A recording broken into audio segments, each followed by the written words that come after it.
What's going on, Canes fans? Now, this is probably not the video that you expected to pop up. Typically, by Monday or Tuesday at the latest, I'm posting the preview video. So it would be Miami versus Duke this week. I'm going to be upfront and honest with you guys. I've sat down several times to film it, and I'm struggling to really bring that energy that I typically do in my videos. So it's kind of on hold at the moment. Hopefully by Wednesday or Thursday, I can bring you guys that video. I feel like this one is a little more important. So go ahead and buckle up because this video is my opinion. So you can take it or leave it, like it or don't. One thing I do want you to do is leave your suggestions and your comments down below. You guys know that I welcome feedback, and I want you guys to talk about this in the comments section. And even if I don't respond to them, trust me, I do read them.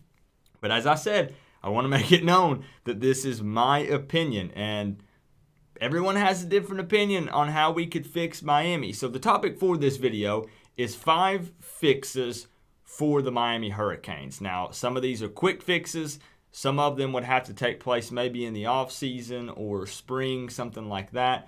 But either way, these are fixes that I think could happen and should happen. So these are realistic fixes, things that could actually happen, because a lot of people jump straight to fire Manny Diaz. Well, let's all be real, that's highly unlikely and probably not going to happen. So these are realistic fixes, things that could actually happen, and as I said, things that I think should happen.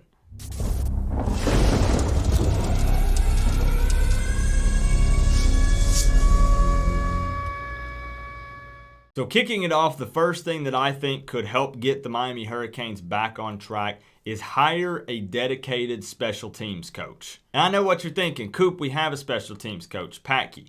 I'm talking someone who is dedicated to just special teams, a special teams expert, because right now 𝐂𝐿 does coach the special teams, but he also coaches the outside linebackers. And I don't know how his time is split up between the two. I don't know if it's a 50-50 kind of thing, 70-30, but either way, I don't want it to be that way anymore. If you were to sit down and evaluate championship teams from the past, you're going to notice a trend.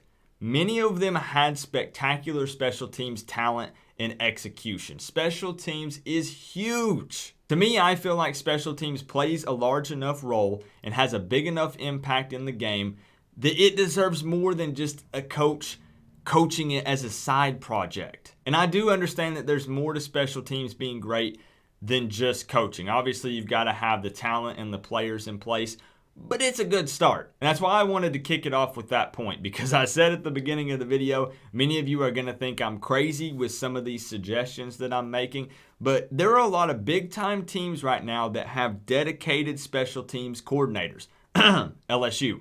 Next up on my list at number 2 is mandatory going dark on social media, or at least limiting social media during the season. But Coop, it's 2019 and these are kids and they have rights, and there's Twitter and there's Instagram and there's Facebook and there's Snapchat, and Coop, they gotta look cool and it's all about the likes.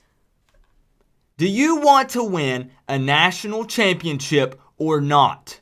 I am legit shaking over this one. This gets me so worked up, and so many people don't agree with me. But I say you march up in that locker room, and if the players don't like it, you ask them this: are you willing to do whatever it takes for this football team? Are you ready to fully lock in, focus, and take this serious? You see professional athletes do this all the time.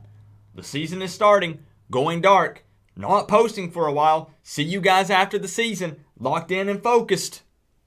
And I fully understand that these are college athletes we're talking about, not pros. And there are some college athletes that do that, and I applaud them for it. But this rule would be in the best interest of the football team, and if you really think about it, in the best interest of the player. Social media can be a very powerful tool, especially in today's times. But it can also be a huge distraction. We've all seen the beef that gets created occasionally between fans and players. We've seen all of the unnecessary drama that it can start. It's such a big distraction. And I get it, there's freedom of speech and rights and all that good stuff. But for real, do you want to take this serious or not? And if you don't agree, that's fine. But I'm standing my ground on this one. So we're going to have to just agree to disagree. The biggest comeback for that one is always, but Coop, the recruits, they love that stuff. They're all over social media. You know what else can attract recruits? Winning. Ooh, I got to calm myself down after that one. All right, so let's move on. Number 3 on the list to get Miami back on track, another fix for this Miami Hurricanes program, would be to give Dan Enos an ultimatum and stick to it. At the time of filming this video, the Miami Hurricanes are last in the country in third down efficiency. Dead last. 130 out of 130. Now, I'm one of the fans that was willing to give Dan Enos time. I'm going to be upfront and admit that. Even early on in the season when we were seeing some issues, I was like, I'm upset, but give him some time. I mean, he wasn't the offensive coordinator at Alabama, so maybe he just needs to feel it out a little bit, and get everything in place and make the changes. But we're at the last regular game of the season coming up against Duke, and the numbers that we're putting up on offense are absolutely horrendous. So change it up, fix it, or you're fired. If I'm being honest here, half the time it feels like we still have Mark Richt's offense, except Dan Enos added a few new formations, put some motion in there, but yet somehow still manages to put up even worse numbers. How is that even possible? Now, as I mentioned a moment ago, at the time of filming this video, we have not faced Duke yet. So we're coming off of that embarrassing FIU loss.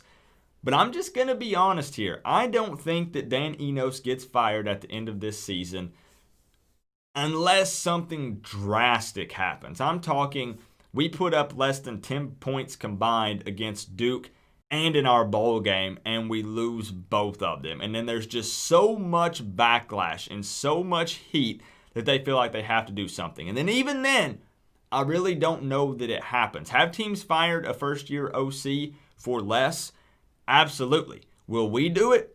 Probably not. I feel like the only way Dan Enos is gone at the end of this season realistically is, first, what we talked about just a second ago, less than 10 points combined over the next 2 games, Duke in the bowl game, and we lose them both, which again is still probably not going to get him fired.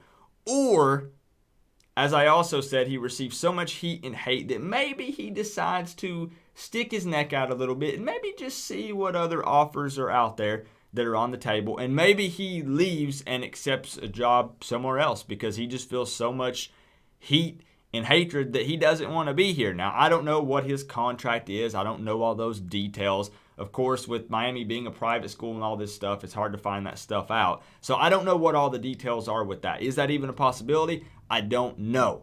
I'm just saying chances are low, for the most part, if you think about it, that Dan Enos would actually be gone after year 1 as offensive coordinator at Miami. Next up at number 4 on my list is if anyone does happen to get fired or anyone voluntarily leaves, we need to hire coaches with actual experience. Just think about it for a second. We hired Manny Diaz, who had never been a head coach before, and then he goes out and builds this staff, which is also something else that he's never done before. If you really think about the reality of the situation, we kind of took a chance on Manny Diaz. Could it be considered a lazy hire since he was already in the program as a defensive coordinator for the last several seasons before the hire? Absolutely. Yes, it is a lazy hire. But also, we took a major chance on him because he had no head coaching experience. We were basically just crossing our fingers and hoping that he would be a good head coach. A lot of fans like Manny Diaz. There's a large portion of the fan base that doesn't want Manny Diaz fired. They're really rooting for him and they just want him to make the necessary changes. But that still doesn't mean that he actually makes a good head coach. It doesn't mean that he's even good at it. His heart might be in the right place, but that doesn't make him good at it. So again, if any staff changes are made in the offseason, we have to hire in guys that bring a long resume with them that says, I win football games. That also means that we got to pony up and write the check. If you want to make money, you got to spend money. And lastly, point number 5, my opinion on how we get this program back on track, how to fix the Miami Hurricanes, is we have to stop living in the past so much. And I know that is confusing a lot of you. Let me explain a little bit. Is your past important?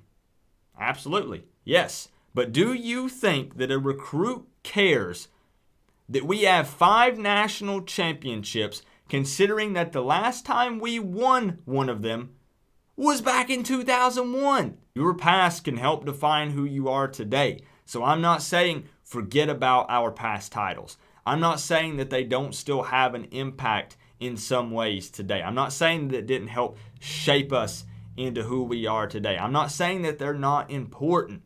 But what I am saying is that a lot of times we think that just because we were dominant in the past, that all these kids still want to play for us. And I know that's a reality check for some of you, and probably even myself, but it's the truth. And we also, as fans, a lot of times use it as an excuse.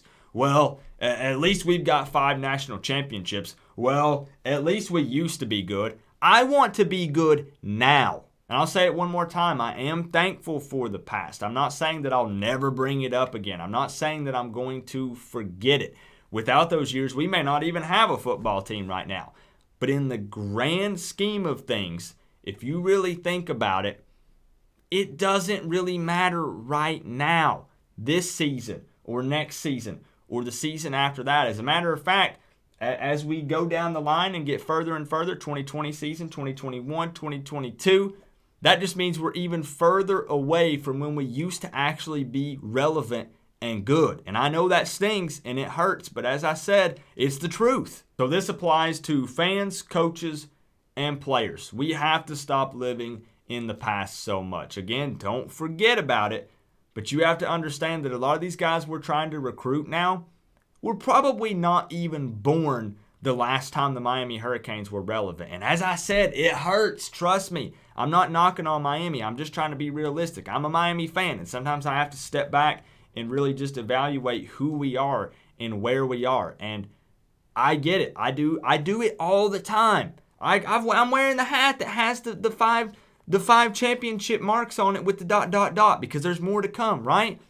But again, it's been almost 20 years since we've won a national championship. So these new kids coming up, the past means nothing. They're looking at now. So before I wrap this video up, I want to bring up a couple of honorable mentions. Keep in mind that I purposely kept this video to just 5 due to time constraints. Otherwise, if I were to talk about everything that I thought needed to happen, this video would be a couple of hours long. So I'm trying to keep it under 15 minutes so I can keep your attention. But a couple of quick honorable mentions for this. The same goes for Blake Baker that I said for Dan Enos. Adapt and make changes or be fired, regardless of any friendships, regardless of any family situations. The same goes for you, Blake Baker. And finally, to wrap it up, I don't want this coaching staff to be afraid to play some of the younger guys. We saw it literally this season where guys have been on the bench and it turns out that they can ball. Don't just assume that seniority puts you at the top. If someone plays better, the other guy sits on the bench, period, regardless of seniority. So that's going to be it for this video, guys. Maybe some of you loved it. Maybe some of you hated it. Like I said, there are many more points that I could make, but these are a quick 5 that I think are actually realistic and things that should and could happen. But please feel free to talk about them down in the comment section below. Give me your own list. You can critique mine. Do whatever you want to do. I'll leave all the comments there. I don't delete any of them. Even if I don't respond, I read every single one. And I do real quick want to thank you guys for hanging with me because this has been a tough season for Miami. And again, we haven't played Duke yet at the time of filming this video, so I don't know how the regular season is going to end.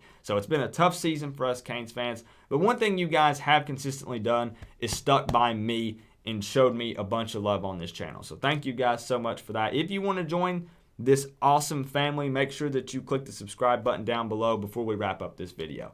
Remember though, guys, we are all one big happy college football family, but at the end of the day, I gotta say, it's still always better when you get to rep the U. Coach Coop, peace out.